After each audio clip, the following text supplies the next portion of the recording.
No, he's very detailed. You know what I'm saying? He makes sure the whole staff like tells their guys like, hey, do this, do that, like to the T. Maybe too much details. But here's the season's on the line. You have a team that can win the Super Bowl. If you win this game, you host the AFC Championship. Mm-hmm. Everything's on the line. Right. You have time. You've got timeouts. You can talk about it. You can set it up. And it was just confusion in that moment then. I have no idea. Oh man. Listen. You know what? Like they say, it's above my pay grade. So I took a pay cut, so I deserve to get cut out the mix. The way the game was going, whatever offense got the ball first, won that game. And I know they say the overtime rules are what they are, but I mean they say like it should be changed. But I'm like, it is what it is. Like you got a defense that's number one defense. They get paid to do their job. And then you have an offense that needs to be stopped. I'm pretty sure it's the other way around. Like if we were one of the coin stars, they have a defense that get paid to do their job, and we got an offense that wants to score. So, man, standing on the sideline for that drive, it's something like watching your own death. You know? Dying slowly, because it just went play by play, and it was like there's no penalty, there was no nothing. It was just like they're going downfield, and I'm like. My stomach's dropping lower and lower, and I'm like, whoa. And then they got in the red zone. I was like, there's no way I'm losing this game. And bam, we lost. I was like, whoa. Man. You know what I'm saying? Just from getting here in 2018, from not knowing, you know what I'm saying, what my role would be if I would be here that long. I was just thinking about this in the car. I was like, I've only been here for like 3.5 years, but it feels like I've been here for like 20. You know what I'm saying? I'm getting so familiar with people, places, and just being here and just enjoying my time here that I, you know what I'm saying, I like being here. You know what I'm saying? So it's been pretty cool these past few years. And hopefully I get to stay here for a couple more years. We'll see.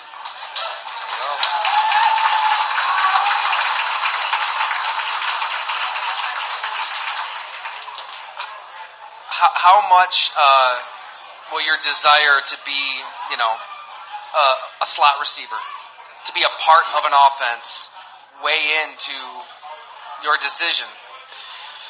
It's going to be big. You know what I'm saying? And I understand we have great players on the team, from Gabe, Diggs, Bees, Emmanuel. But I got to do what's best for me now, I've shown that I can, play the slot role and, make an impact on offense. And, hopefully, they saw the same thing. And like I said, we'll see, what happens. So. Josh Allen's rookie season. Yeah. When it was a 6-10 team. Yep. Things aren't going well. I mean, remember that touchdown against Jacksonville? Nobody's thinking Super Bowl at that point. Uh-huh. And you've kind of been here the whole time. So you put in that sweat equity, it should lead to something. Yes. So we'll see. We'll see if they we'll see if they believe in me enough, So just gotta let it happen. Do you want to stay in Buffalo? Do you want to be a Buffalo Bill? I do, but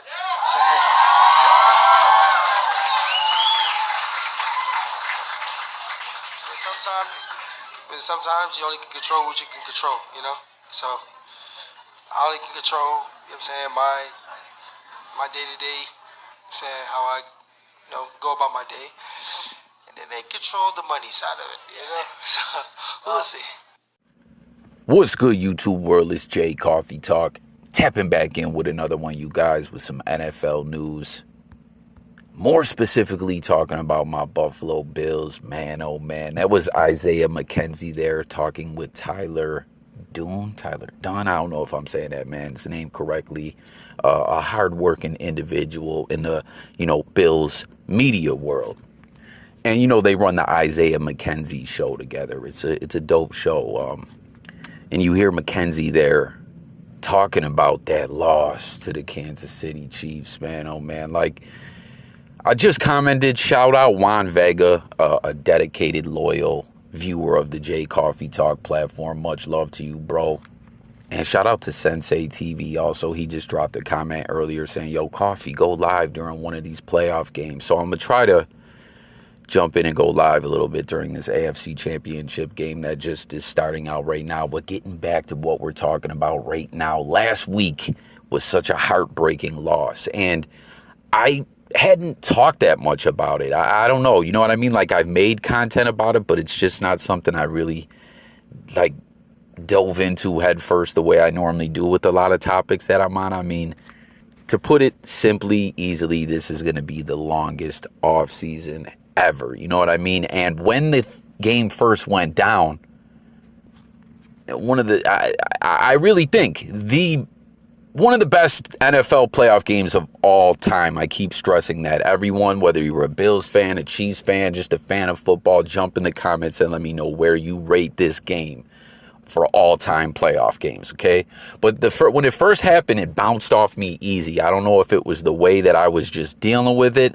The next day, it was a little tougher, but I still was dealing with it. But here we are now a week later, and as I just was mentioning Juan Vega, he asked me about the games this week, and in the comment, I responded to him and told him, man, you know, how I had been saying I've been dealing with this relatively easy this week, you know, Sunday, Conference Championship Sunday, when the Bengals and the Chiefs are taking the field, this hurts like a motherfucker, man. Everyone has seeming across the board to all said, yo, the Bills, as we would have been hosting Cincy, they're playing in KC, we would have been playing in Buffalo, and everyone seems to agree that we would have smashed them boys. I know Joe Burrow's been doing his thing and all that, but everyone thinks that the Bills would have just breeze through the Bengals.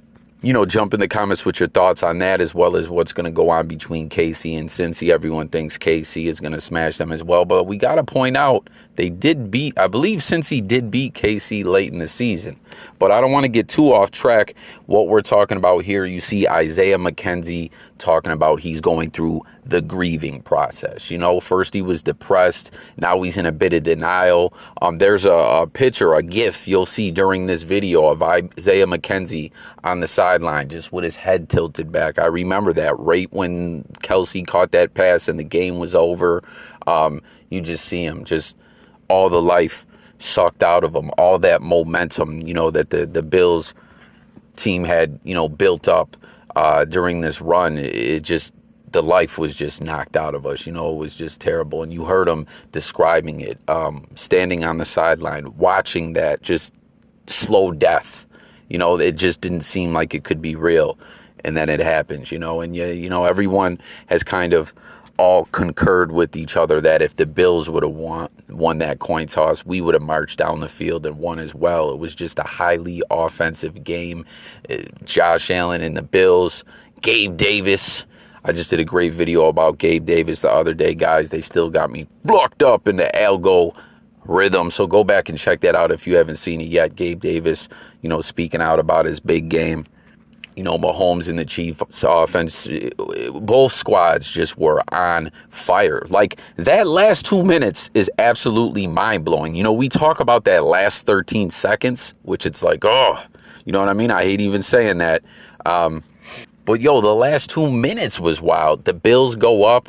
KC goes right back down with Tyreek Hill, scores a touchdown. The Bills go up again, and then we're at the 13 seconds point. Now, I don't have to go back in from there describing what the fuck I'm talking about. But it was just absolutely wildest 2 minutes ever, I think. I don't know. Now, real quick, I do want to point out, okay, after the game, a lot of people obviously have been talking about the change overtime rules. Now, you know, the NFL did change the rules a few years back, which the original OT sudden death format was just no good, where a team could just get the ball, advance the ball enough just to get into field goal range and win the game. You know, under the new rules, if a team gets a field goal on that opening drive, the second team gets an opportunity to match or, you know, match the 3 points and then go on to sudden death or get a touchdown and win. But a TD on that opening overtime drive, you win. That's it. Ball game. And what I've noticed is seemingly, like, I was thinking I was going to see a lot of people saying, oh, Bills fans just whining because they lost, blah, blah, blah. Overtime rules is what they're like. A lot of people are actually agreeing that they want to see the overtime rules changed. And we did see quite a few overtime games this season, I believe. So I don't know. Is that something we could actually see addressed? Could we see that rule change? Should we see that rule change? Get in the comments and let me know what you think, man. Someone was proposing a college-style overtime, but instead of, where do they start at? The 25, the 20, the 40? I don't know. Someone was saying, nah, give them the ball at the 50 and boom, start like that. I don't know, though. But you can see, Isaiah Mckenzie is really, really dealing with this. Like I said, he said, the grieving process, depression, denial. You see here, he just doesn't even really want to talk about it or try to analyze what went down. He's like, yo, that's above my pay grade, man. I don't know what to say. And I want to know what you guys think about what he was talking about there as well, where, Sean McDermott is known to be very detail oriented. And in that situation, just in general, if someone, like, you're too focused on the little things, the details, and trying to analyze everything at all times. Oh, do this, do that, do that. In that situation, it's like, did they overthink everything and then just fluck up the way we went about things, giving up the middle of the field on that, 13-second drive? Is that like, I don't know. It's not something I want to go back in and think about or talk about as well. But I don't know. I just wanted to share this with y'all. You see what Isaiah Mckenzie had to say there. Jump in the comments. Let me know what you think about Isaiah, though. A little nasty. You know what I'm saying? Had a huge game. Was it last season? I can't remember if it was last season or the season before. At week 17, where it was Bills versus Dolphins. We were resting our players. All the Dolphins needed to do was win against a second and third string Bills team. And you see one of the clips of Isaiah Mckenzie running a punt back. I believe he had 4 touchdowns that game.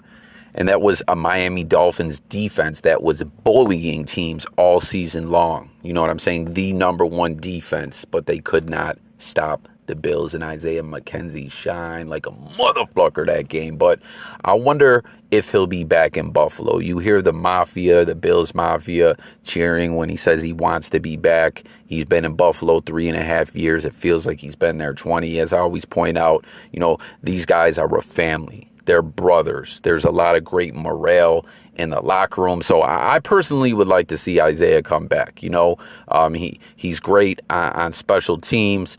He carries the ball. They do end arounds and sweeps and stuff like that. Very, very explosive player. We re-signed him in the offseason to a 1-year deal.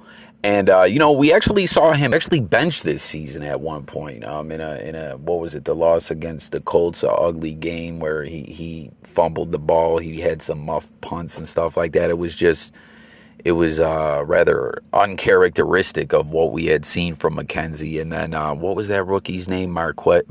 Marquez Stevenson came in, who really showed in the preseason he could hang at special teams too, but he just didn't.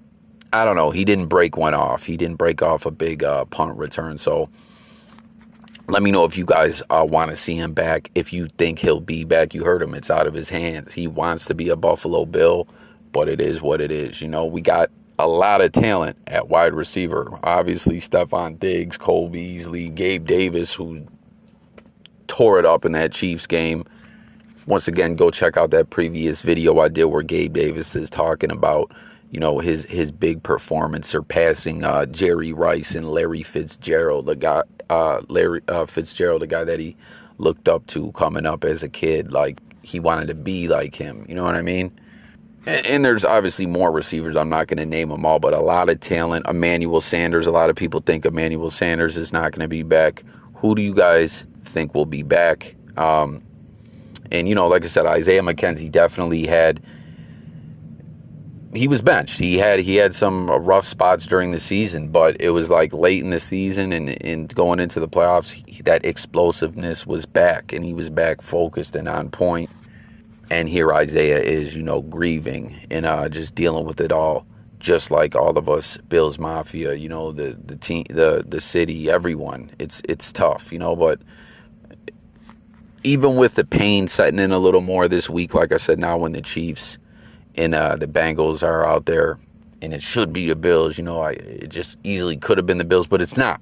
That's how it goes. You got to get that W. That's the name of the game. It stings, but still, I'm holding my head high in a sense. You know, it's going to be a long off season, but we're still this close. You can't see me, but I'm doing the thing with my fingers like we're this close. So get in the comments. Let's talk.